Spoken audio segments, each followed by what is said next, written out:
소방공무원 수험생 여러분 안녕하십니까. 소방학개론 강의를 담당하는 이종호라고 합니다.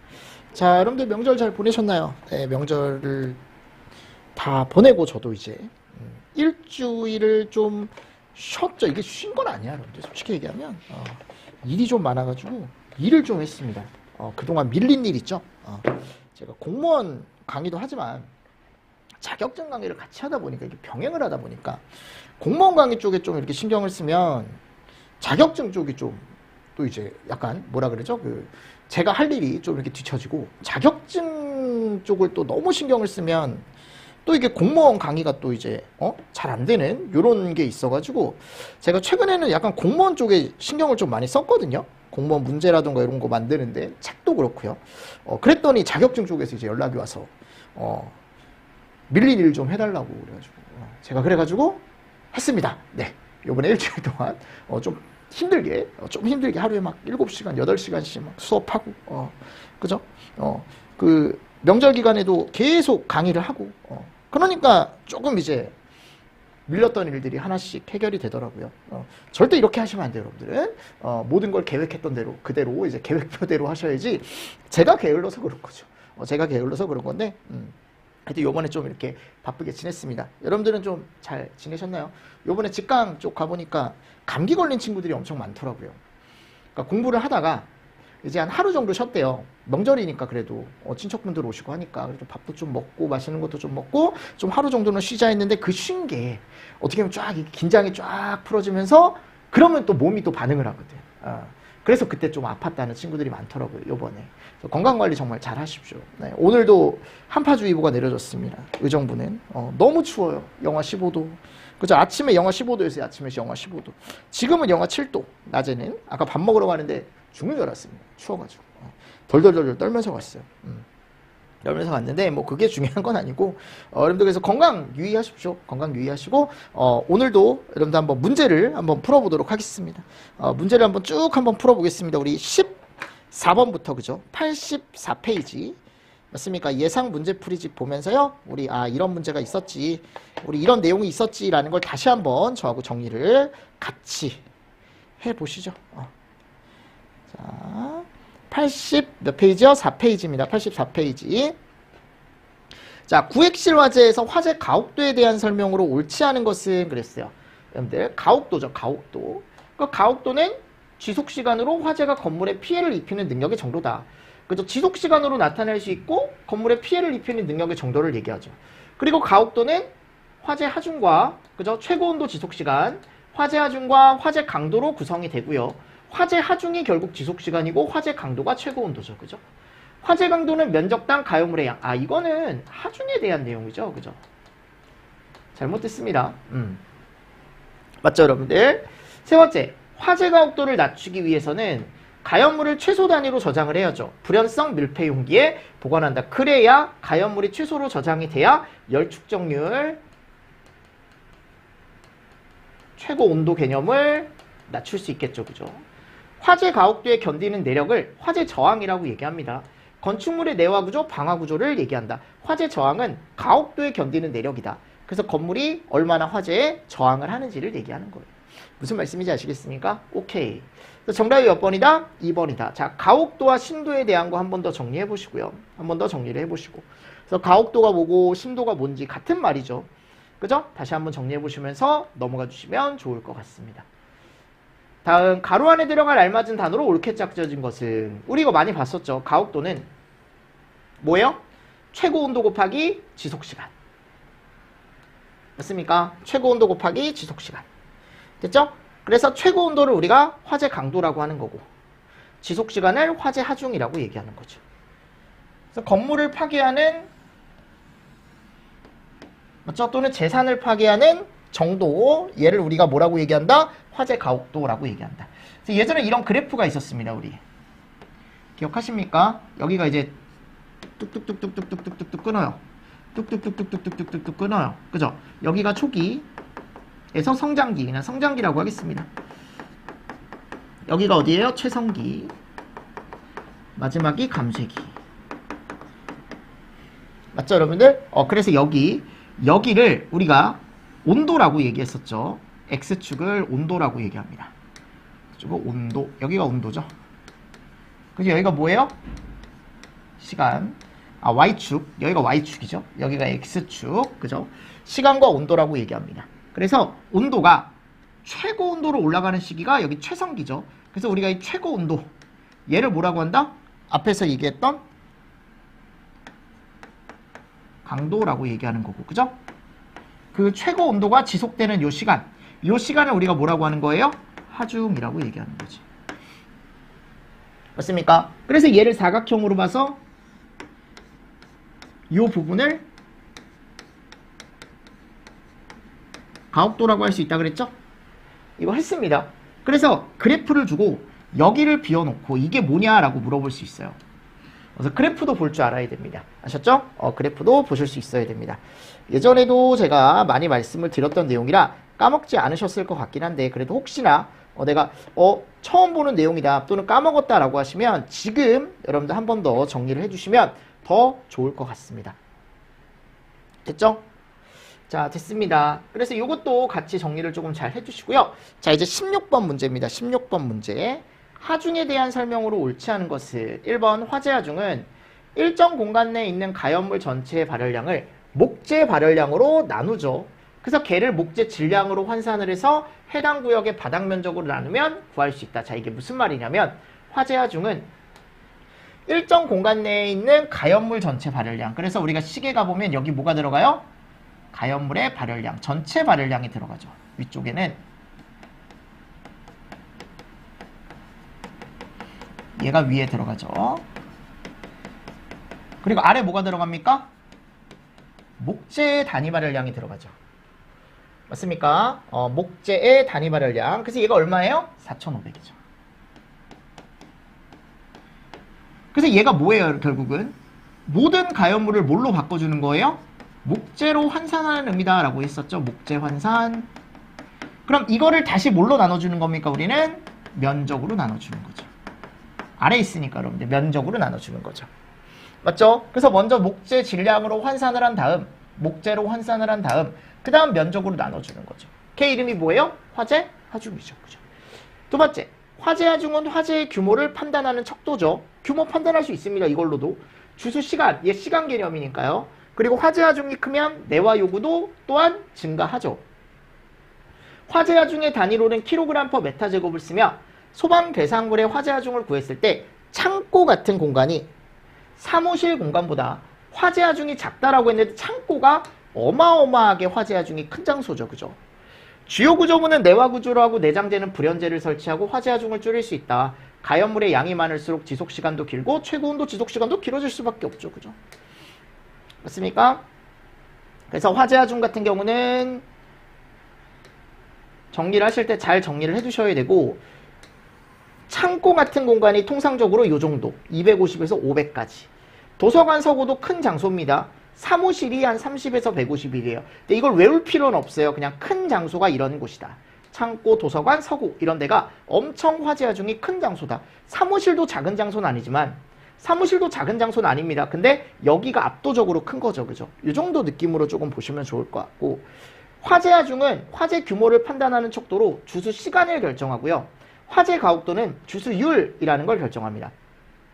뭐를 결정한다고요? 주수율 또는 주수량이라고 표현하는 책도 있어요. 서적 같은 데 가보면. 근데 일반적으로 주수율이라고 표현을 많이 하더라고요. 근데 주수량이라고 해도 상관은 없을 것 같은데 최근에 기출문제에 간부기출에 이게 주수율로 출제가 됐기 때문에 주수율로 알고 계시는 게 더 좋을 것 같습니다. 됐죠? 다음 아래 가보면 자, 공간이라는 게 나와 있습니다.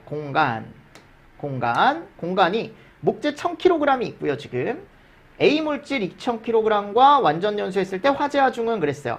그죠? 목재 1000kg과 가연성 A 물질 2000kg. 목재 단위 발열량 나와 있고 얘의 단위 발열량도 지금 나와 있네요. 그리고 바닥 면적 나와 있죠? 그럼 우리 이거 화재 하중 구할 수 있죠. 자, 보세요. 우리가 보통 얘기했을 때 A 물질은 지금 들어가 있으니까 2000 넣어주시고 900 짝지어서 위에다가 플러스 자 목재도 넣어줘야 돼. 왜냐면 목재도 놓여 있는 거니까요. 목재도 놓여 있는 거니까 1000에 4000 그죠? 1000에 4000 그리고 아래다가 목재 단위 발열량 지금 4000으로 하라 그랬죠? 맞습니까? 그리고 나서 여기에 10 곱하기 30 요건 면적이니까요. 맞나요? 10 곱하기 30을 대입을 해 주시는 거죠. 대입을 해 주시는 거죠. 자, 그렇게 됐을 때 이제 화제하중을 구하면 자, 요게 4.83이 나와요. 이게 여러분들 보기가 잘못 들어갔더라고요. 보기가. 죄송합니다. 이거는 보기를 그냥 주관식으로 풀어주세요. 주관식으로. 내가 풀 수 있는지. 요것도 4.83입니다. 4.83. 무슨 말씀인지 아시겠죠? 요거 계산기 없으니까 우리는 계산을 해서 4.83이라는 값이 나오면 된다. 그러니까 이게 여러분들 오해하지 마실 게 목재가 놓여 있으면 이 목재가 요 아래 얘를 넣기 때문에 위에 목재를 빼도 되겠지 생각하시는 분들이 있는데 그러면 안 돼요. 아셨죠? 바닥에 놓여 있는 전체 가연물을 위쪽에 다 깔아줘야 돼요. 다 깔고 그리고 나서 아래쪽에다가 이제 목재 단위 발열량이라는 걸 나눠주셔야 된다는 거. 그래서 요거 하나 잘 정리를 좀 해주시면서 넘어가 주시면 좋지 않을까라고 생각을 합니다. 자, 18번째 보도록 하겠습니다. 다음 보기 중 화재 가혹도에 대한 설명으로 옳지 않게 설명된 것은 그랬거든요. 1번, 화재 가혹도를 결정지을 수 있는 요인으로는 화재실의 최고 온도와 최고 온도의 지속 시간이 있으며 화재 가혹도가 높으면 건물과 재산 손실도 당연히 덩달아 올라가죠. 2번, 최성기에는 화재 가혹도를 고려하여 건물의 내와 설계가 상당히 중요하죠. 그죠? 건물이 얼마나 견디느냐. 3번, 최고 온도는 질적 개념으로 지속 시간은 양적 개념으로 모두 다 가혹도에 영향을 주죠. 4번, 화재 가혹도의 인자 중 그죠? 화재 강도는 화재실의 온도가 높게 올라갔다라는 걸 의미하고 화재 강도는 주수 시간이 아니죠. 주수율과 관련이 있다. 주수 시간을 늘려? 아니라고 여러분들. 주수 시간을. 됐습니까? 주수율. 그러니까 주수 시간 같은 경우는 항상 화재 하중과 관련이 있는 값이죠. 그럼 얘는 주수 시간을 늘리는 게 아니고 주수율과 관련이 있으니까 주수율이니까 얘는 시간이 아니고 주수율. 그러니까 주수양을 늘리는 거죠. 많이 뿌려줘야 되는 게 중요한 거고 화재 하중 쪽에서는 길게 뿌리는 게 중요한 거고 그런 개념이 들어가 있는 겁니다. 그죠? 요거 여러분 다시 한번 정리해 보십시오. 제가 밑에다가 계속 이론을 한 번씩 더 넣어놓는 게 여러분들이 꼭 읽어보실 때 같이 읽어보시라고 제가 넣어놓는 거니까 꼭 알고 계십시오. 자, 19번. 건축물 화재에서 내화 성능 및 주수와의 상관성에 대한 설명으로 옳은 것은 그랬어요. 1번, 화재 강도가 클수록 최고 온도는 높아지며 내화 구조의 두께도 두꺼워진다라고 되어 있습니다. 그죠? 강도가 크면 최고 온도 높아지죠? 내화 구조 두께도 두꺼워져야 견딜 수 있겠죠. 그죠? 두 번째, 화재 하중이 크면 지속 시간이 커지죠. 길어지죠. 그죠? 이거 여러분들 연상할 수 있죠? 화재 하중은 주수량에 영향을 주는 게 아니고 주수 시간에 영향을 준다고요. 화재 강도는 주수율, 주수량에 영향을 준다라고 되어 있습니다. 꼭 알고 계셔야 됩니다. 이런 것들. 그래서 옳은 거 몇 번이다? 우리 1번밖에 없다. 시간 개념으로 또는 양에 대한 개념으로 나뉘는 게 이런 게 있다라는 거 다시 한번 보시고 넘어가 주시면 됩니다. 자, 20번 문제 보겠습니다. 목조 건축물 화재 특징으로 옳지 않은 거. 자, 목조 건축물에 플래시오버가 발생했을 때 한 요 정도 되고요. 최성기로 넘어가거든요. 그러면 천장 및 대들보가 내려앉고 정말 강한 불꽃이 나오는데 거기서 복사열에 의해 온도가 최대 1100도에서 몇 도? 1300도까지 올라간다 그랬죠. 이론적으로 알고 계시면 돼요. 이론적으로. 목조 건축물의 연소 낙하 시기에는 가연물이 연소에 의해 소진되고 화재가 급격히 약해지면서 지붕이나 벽이 무너지고 기둥 등이 허물어져 내리는 시기이다. 맞죠? 그죠? 그러니까 결국 붕괴가 되는 거죠. 이거는. 붕괴가 되는 거죠. 연소 낙하 시기에. 3번 목조 건축물 화재 과정에서 무염 착화 과정이랑 가연물질이 연소할 경우 재로 덮인 수풀 모양으로 불꽃 없이 착화하는 현상이다. 바람 및 공기가 주어질 때 언제든지, 즉 산소 공급만 제대로 되면 언제든지 발염으로 제가 넘어갈 수 있다 그랬죠. 처음엔 무염이 맞지만. 목조 건축물 화재에서 화재 확대 주 요인으로는 비와 화염의 접촉 복사열이 있으며 일반적으로 목재 수분의 함량이 15% 이상이면 우리는 타기가 힘들다라고 얘기하죠.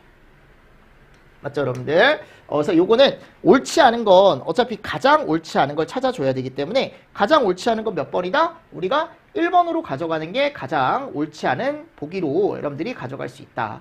그리고 제가 성장기 쪽에서 옥내출하, 오개출하라는 걸 말씀드렸었죠. 이것도 한 번 더 여러분들이 정리를 해두시고 예전에 문제로도 많이 풀어봤으니까 목조 건축물의 특징으로 옳지 않은 것은 이라고 했을 때 1번 목조 건물에서 플래시오버 발생은 내화 건물보다 빠르게 오며 백드래프트도 자주 발생한다. 제가 예전에 뭐라고 했습니까? 플래시오버는 목조 건물에서 자주 와요. 더 빨리 와요. 그리고 맞습니까? 근데 백드래프트는 일반적으로 어디서만 얘기한다? 그죠? 목조에서는 백드래프트 얘기 못합니다. 왜냐하면 밀폐 조건을 가정하기가 쉽지가 않다 그랬죠. 그죠? 겨울철 상대 습도가 여름철보다 매우 낮아 목재 수분 함량이 적어져 연소가 쉽다. 사각형이고 거칠은 목재가 둥글고 매끄러운 목재보다 연소가 빠르다. 목조 건물은 내화 건물에 비해 초기에 연소가 빠르게 진행되는 편이다. 오케이. 그래서 목조 건물의 특징은 여러분들 아래 제가 정리해놓은 것처럼 내화 건물과의 비교도 중요합니다. 그죠? 22번. 목조 건축물의 화재 특성으로 옳지 않은 거. 1번. 화염 분출면이 작지 않죠. 왜냐하면 벽 자체가 다 타기 때문에 구조물 자체가 전체 다 활활활활활활 타오르기 때문에 분출 면적이 크죠. 그리고 복사열이 커서 접근하기 어렵죠. 그죠? 습도가 낮을수록 빠르다. 횡보다 종방향, 횡, 종, 위아래로 올라가는 게 더 빠르다. 화재 최상기 이후 비화에 의해 화재 확대 위험성도 크죠. 그죠? 그래서 이런 문제들은 기본적으로 여러분들이 알고 계실 것 같아서 간단하게 좀 넘어가고 23번 실물 크기의 모형 화재 실험을 여러 번 행해서 얻은 온도 측정 결과를 기초로 하여 화재 경과 시간 온도 변화의 관계를 나타내는 곡선을 표준 화재 시간 온도 곡선이라고 한다. 시간에 따른 온도로 옳지 않은 거. 그래서 이게 이제 재료 성능이에요. 30분 내화 성능이 있다라는 걸 인정받으려면 30분 지났을 때 840도, 1시간에서 925도, 2시간에서 1010도, 3시간에서 1050도. 그죠? 4시간 콘크리트 성능을 1095도라고 얘기를 한다. 근데 이게 많이 나오진 않습니다. 많이 나오진 않지만 그래도 안 보고 가는 것보단 그냥 한 번 정도 그냥 보시면 좋을 것 같아서 요게 1050도인데 지금 잘못 들어가 있죠. 요거 예전에 저희 책에도 있었습니다. 이론 책에도 제가 넣어놨었어요. 다음 24번. 일반적인 내화 건축물에서 일어날 수 있는 시기가 다른 하나는 성장기에서 환기지 배형은 일어나지 않으니까 백드래프트는 이때 발생하지 않는다라고 했을 때 플레임오버, 롤오버, 플래시오버는 다 여기 성장기 쪽이죠. 그죠? 플래시오버는 뭐 최성기 쪽으로 넘어가기 전이지만 제가 성장기로 그냥 구분할 수 있다라고 제가 예전에 말씀을 드렸었고 확실하게 백드래프트만 감세기 쪽에 확실하게 속해 있죠. 그죠? 요 그림도 보실 수 있어야 된다라고 제가 말씀드렸습니다. 25번. 화재 강도에 영향을 주는 요소로 옳지 않은 것은 연소열 비표면적 공기 공급은 열 방출 속도를 결정하죠. 화재실의 벽, 천장, 바닥의 단열성이 열 방산 속도를 결정한다 라고 되어 있습니다. 그래서 방출 속도와 방산 속도라는 게 지금 들어가 있는데 내가 어떤 실이 이렇게 있대요. 그럼 여기 가연물이 이렇게 놓여져 있습니다. 가연물이.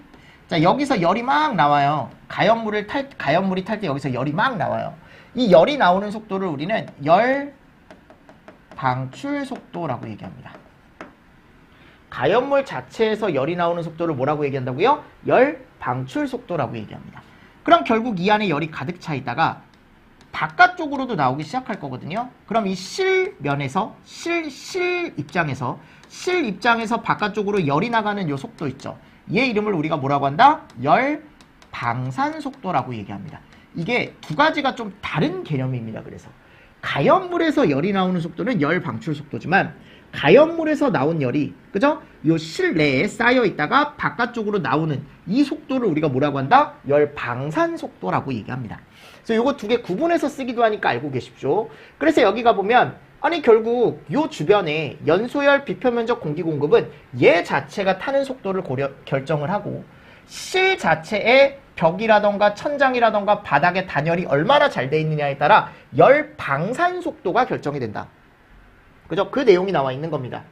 무슨 말씀인지 아시겠죠? 두 번째, 가연물의 비표면적이 클수록 소진율이 커지고 열 방출 속도도 증가하죠. 가연물의 열 방출 속도 증가하죠. 3번, 단열성이 클수록 이건 실이에요. 실의 열 단열성이 크다라는 건 바깥쪽으로 열이 잘 안 나간다라는 거죠. 그럼 방출 속도가 아니고 뭐가? 그렇지. 맞습니까? 그래서 방출과 방산에 대해서 조금 구분을 좀 해보시라고 제가 문제를 하나 넣어놓은 거예요. 이 문제는 이렇게 쓰기도 하니까요. 아셨습니까? 같이 정리를 해주시면 좋습니다. 26번 화재 저항. 화재 저항은 지금 이 문제로 하나 봅시다.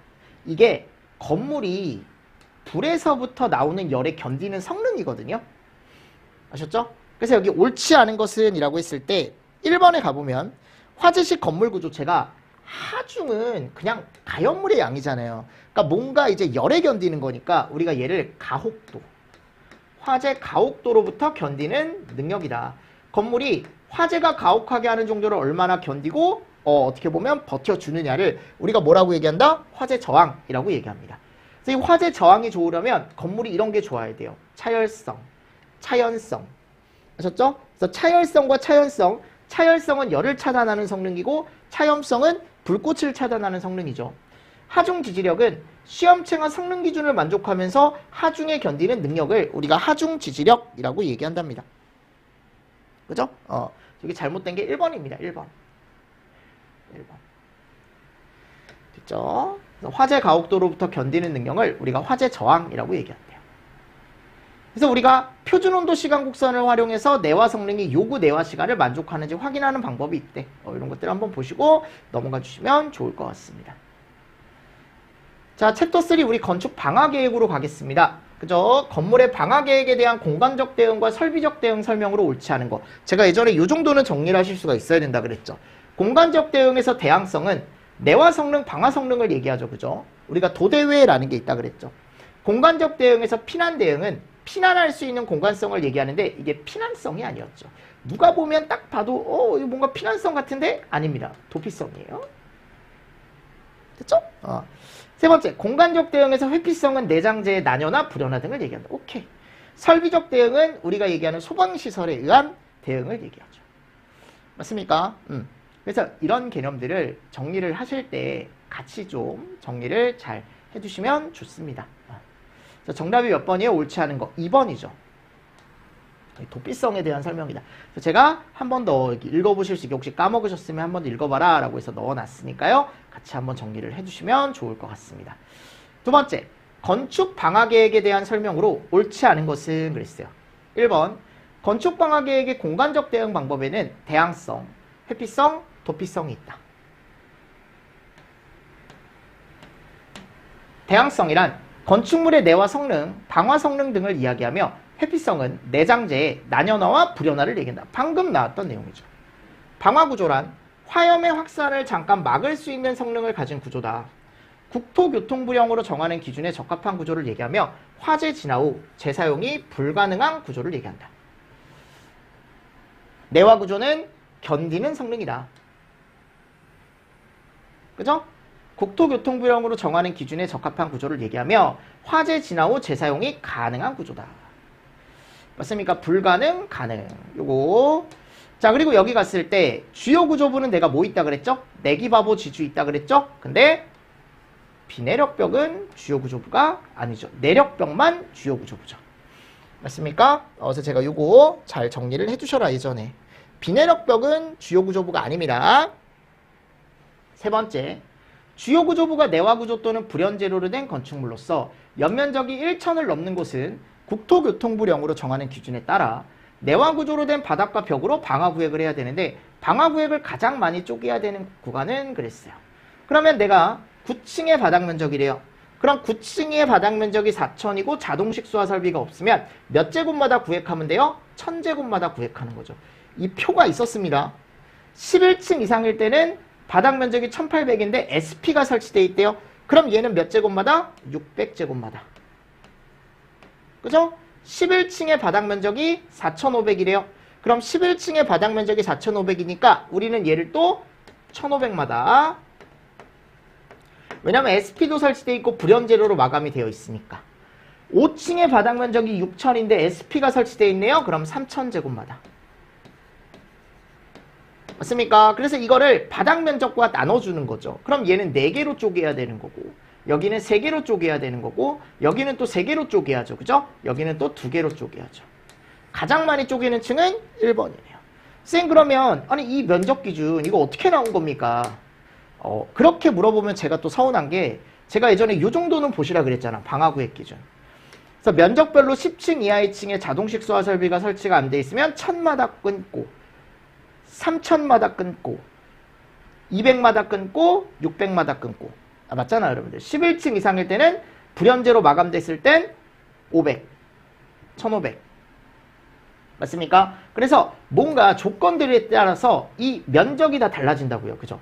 면적이 다 달라진다라고 했으니까 그 면적을 암기를 하고 있으면 이 문제를 또 푸실 수가 있다고 여러분들이. 맞나요? 그래서 이게 정답이 몇 번이다? 1번이다 라고 가져가 주시면 된다. 4번. 네, 요거는 여러분들이 풀어보십시오. 60분 플러스면 제가 연기 및 불꽃은 몇 분? 60분. 그리고 얘가 추가가 되는 게 플러스가 붙는 거라 그랬죠? 그럼 플러스 성능은 이걸 얘기하는 거야. 열 차단 성능. 차 열성. 몇 분? 30분. 그래서 60분에 30분. 정답 몇 번? 2번. 5번. 건물에 설치하는 방화벽에 대한 설명으로 옳게 설명되지 않은 것은. 자, 그럼 이렇게 방화벽에 설치 대상이 되는 건물, 일단 설치 대상 건물, 내화구조고 불연제로가 아닌 연면적이 1000 이상인 건축물에 방화벽을 설치합니다. 그리고 방화벽으로 공간을 구획할 때는 1000제곱마다 연면적 1000제곱마다 구획을 하는데 맞습니까? 방화벽 구조가 있습니다. 그 구조 정도 보시면 되는데 이게 0.5m죠. 그죠? 0.5m 이상 튀어나오게 설치한다. 방화벽에 설치하는 출입문의 너비 및 높이는 2.5m 이하로 하고 60분 플러스 방화문을 설치한다. 그럼 옳게 설명되지 않은 것은 몇 번이다? 3번이다. 3번.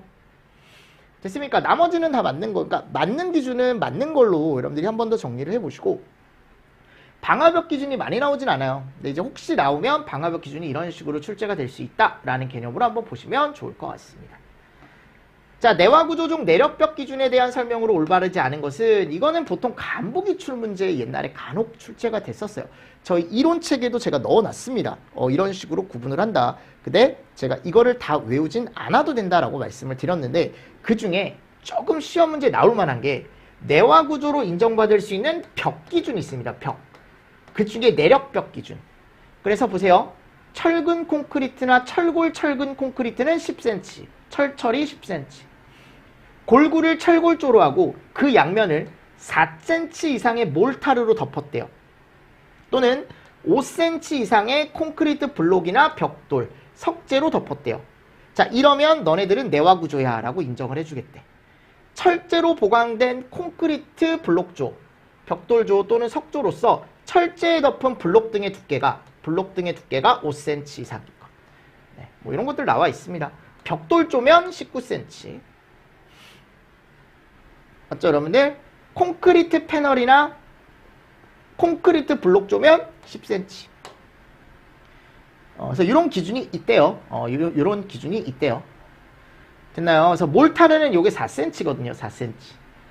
이런 문제는 제가 그냥 문제로 하나 만들어 본 거니까 문제로 한번 만들어 본 거니까 이런 게 있었어요. 여러분들 책에 가보시면 있어요. 그래서 이론책에 있으니까 한번 그냥 참고로 보십시오.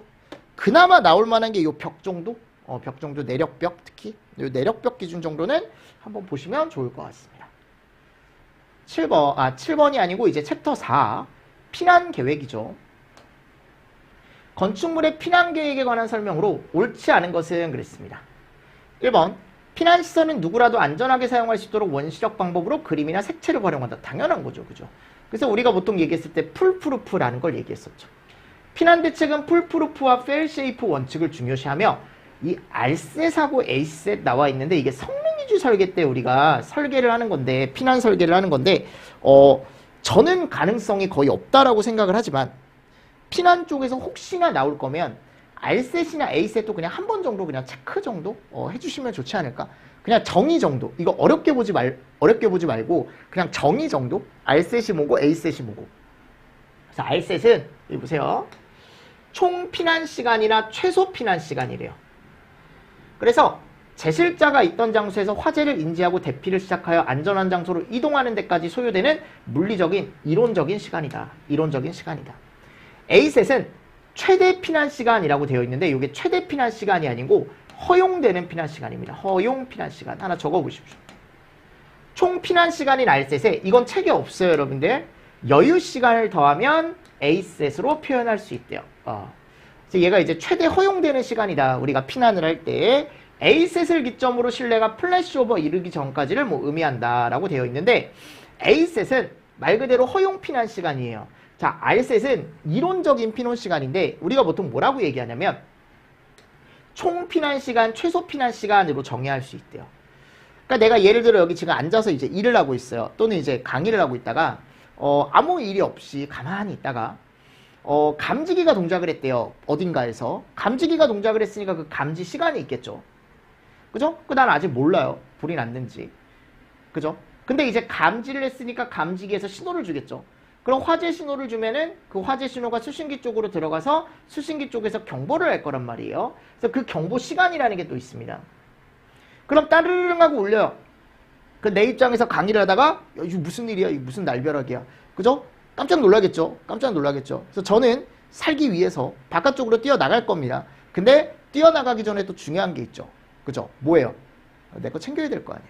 무슨 말이냐면 내 사무실에 중요한 것들 뭐 지금 제 마음 같아서는 이걸 들고 가고 싶은데 이건 못 들고 갈 것 같고 이거 무겁잖아요. 그죠? 이 칠판은 무겁고 왜냐면 이게 제일 비싼 거거든요. 사무실에서. 뭐 이거는 그냥 포기한다 치고 내 목숨이 중요하니까 뭐 예를 들어 뭐 강의용 패드 이런 것들을 들고 나간다던가 또는 컴퓨터 좀 중요하니까 들고 나간다던가 카메라도 좀 비싸니까 카메라 들고 나가고 아마 이런 것들을 그죠? 생각이 막 이것저것 들 거 아니에요. 그래서 그렇게 지연 시간이 좀 있대.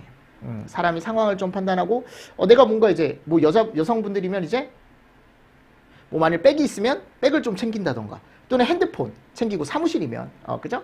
또 이제 뭐 중요 서류 챙기시는 분들도 있는데 굳이 뭐 회사의 애사심이 그렇게 클 것 같지 않아서 그럴 것 같지는 않고 본인 개인 물품 막 챙기겠죠. 그죠? 뭐 하여튼 그렇습니다. 그리고 실제로 피난되는 시간이 있겠죠. 그래서 이걸 다 합쳐서 우리가 RSET이라고 얘기한다.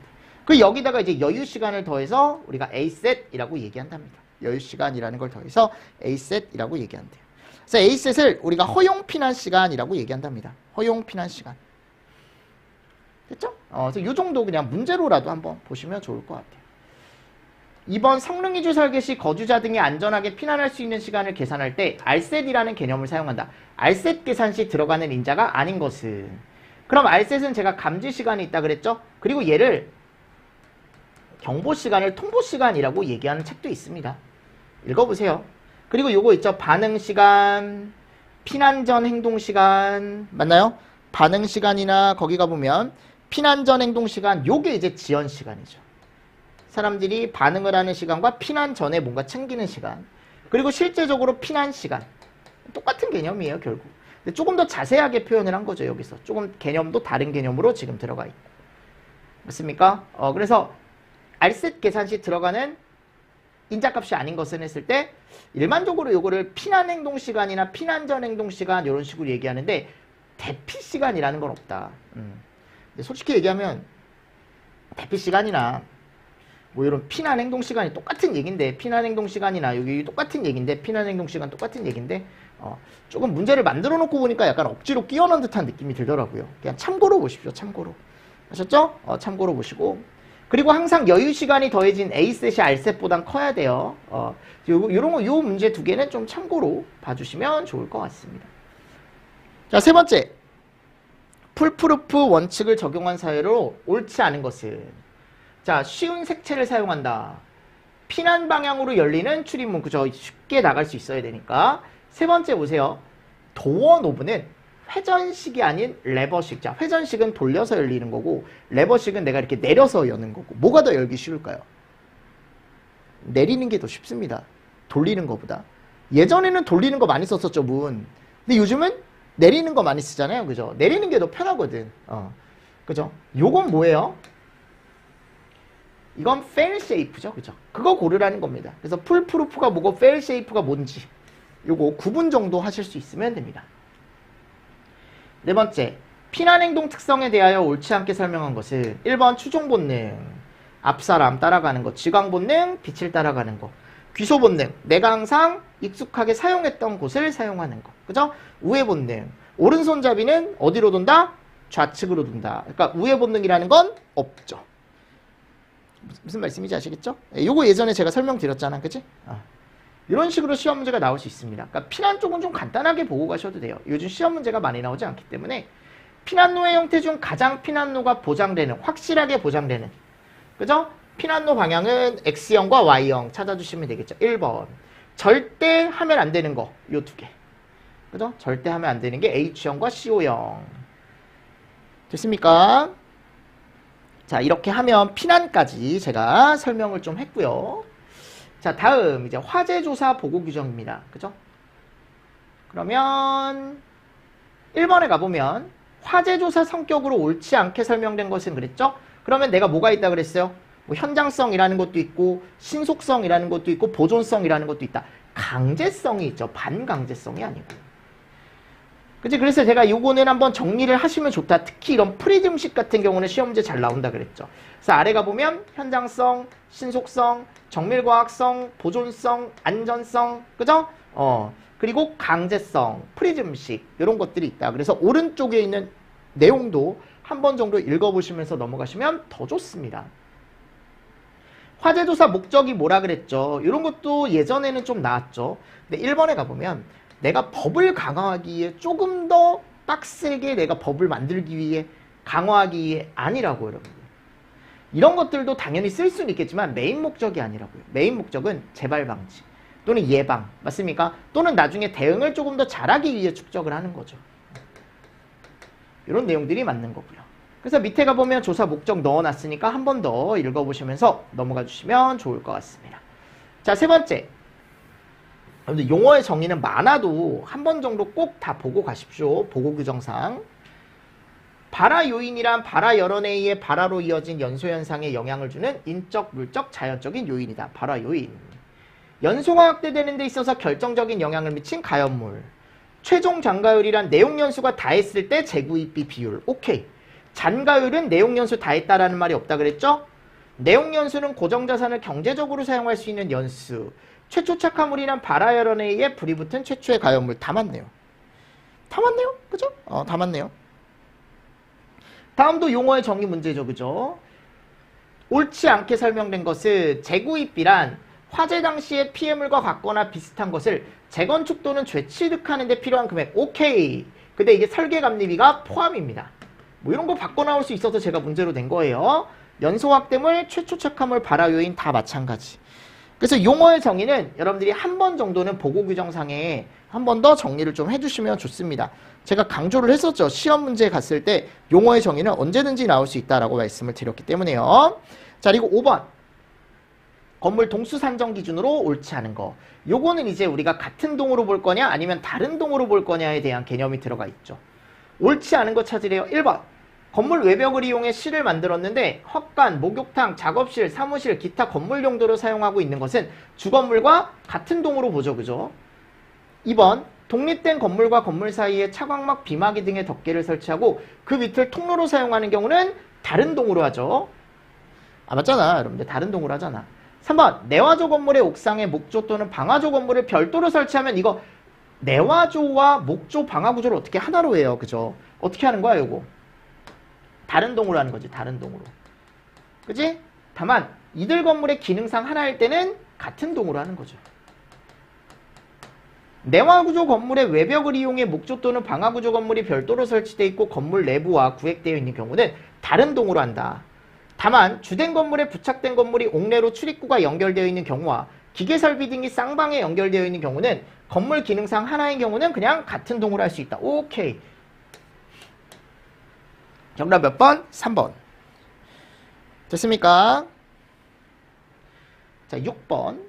화재조사 및 보고규정상 기본적 사항의 처리에 대한 내용으로 옳게 설명된 것은 한 건의 화재란 한 개의 발화 지점에서 확대된 것으로 발화부터 출동이 아니고 꺼질 때까지. 두 번째. 동일범위 아닌 각기 다른 사람에 의한 방화 불장난은 동일 소방 대상물에서 발화가 됐을 때 한 건의 화재로 한다라고 되어 있는데 동일 범위 아닌 각기 다른 사람에 의한 방화 불장난은 동일 대상물에서 발화했을 때 별건으로 보죠. 여기 기출에 너무 많이 나왔던 문제지. 세 번째, 화재 범위가 둘 이상의 관할 구역에 걸친 화재에 대해서는 발화 소방 대상물의 소재지를 관할하는 소방서에서 한 건으로 한다. 누전점이 상이한 누전에 의해 화재로 발화점이 2개소 이상 있을 때는 한 건으로 한다라고 되어 있는데 요게 동일 아니죠. 한 건으로 하려면 누전점이 동일해야죠. 맞잖아요, 여러분들. 이런 개념들 우리가 예전에 많이 풀어봤던 문제지만 또 잘 보시면서 넘어가 주셔야겠죠. 7번. 화재조사 및 보고규정상 내용에 대한 내용으로 옳지 않은 것은 1번 화재는 유형별로 구분할 수 있다 그래서 제가 요거 그래서 외우시라고 말씀드렸습니다. 건축구조물, 자동차, 철도, 화재 위험물, 가스 제조소 등 그죠? 맞습니까? 선박, 항공기, 임야, 기타. 발화 일시의 결정은 관계인 등의 화재 발견 상황 통보 시간, 화재 발생 건물의 구조, 재질 상태와 화기 지급 등의 상황을 종합적으로 검토하여 결정을 한다. 다만 자체 진화 등 사후 인지 화재로 결정이 곤란하면 어떻게 한다? 추정할 수 있죠. 발화 시간을 추정할 수 있습니다. 화재가 복합되어 발생하면 화재 구분을 피해 금액이 큰 걸로 하죠. 근데 피해 금액으로 구분하는 게 조금 적당하지 않다라고 한다면 그냥 장소로 구분을 합니다. 화재 피해 금액은 화재 당시의 피해물과 동일한 구조, 용도, 질, 규모를 재건축 또는 재구입하는 데 소요되는 가액에서 경과 연수에 따라 돈이 깎일 거 아니야 여러분들. 그러면 그거를 감가공제를 하지 않고가 아니고 감가를 먹이죠. 감가를 해야지. 그러니까 중고물품이 있는 거잖아요. 그죠? 현재 가액을 산정하는 실질적 구체적인 방식에 따른다. 다만 회계장부상 현재 가액이 입증되지 않은 경우는 그에 따른다. 요번에 요걸 바꿔놓은 거지. 간부기출에서. 야, 근데 이거 바꾼 이 회계장부를 누가 보고 갈까라는 생각은 드는데 일단 요번에 바꾼 건 저거를 바꿔놓은 거죠. 맞죠 여러분들? 그래서 제가 그 해설에다가 화재조사 보고규정 제18조 넣어놨어요. 요거 한 번씩 읽어보십시오. 됐나요? 여기서 의외로 시험 문제가 잘 나오더라고요. 의외로 시험 문제가 잘 나오더라고요. 이런 것도 이제 청장이 정하는 간이평가 방식으로 산정할 수 있다. 그죠? 있다. 회계장부상 현재 가액이 입증된 경우는 그에 따르고 그 외에는 실질적 구체적인 방식에 따른다. 감가공제하고 그죠? 최종 장가율은 이건 원래 나왔었죠. 20%, 10%. 내용 연수는 매뉴얼에서 정한 바에 따르고 화재 피해 금액 산정 기준은 별표 2에 따르고 관계인은 피해 금액 산정에 이의가 있으면 별지 서식에 따라 관서장에게 재산 피해 신고를 할 수 있다. 신고를 접수한 관할 소방 관서장은 화재 피해 금액을 어떻게 한다? 재산정해야 한다. 맞습니까? 네, 이런 것도 같이 정리를 좀 해주시면서 넘어가 주시면 됩니다. 자, 다음 화재합동조사단. 자, 이 문제는 조금 쉬었다가 제가 화재합동조사단에 대해서 또 설명을 한번 드려보도록 하겠습니다. 아셨습니까? 네, 그래서 이런 식으로 정리를 조금 한번 또 해보면서 문제를 또 한번 풀어봅시다. 됐죠? 자, 이번 시간도 여러분들 수고 많으셨습니다. 수고하셨습니다.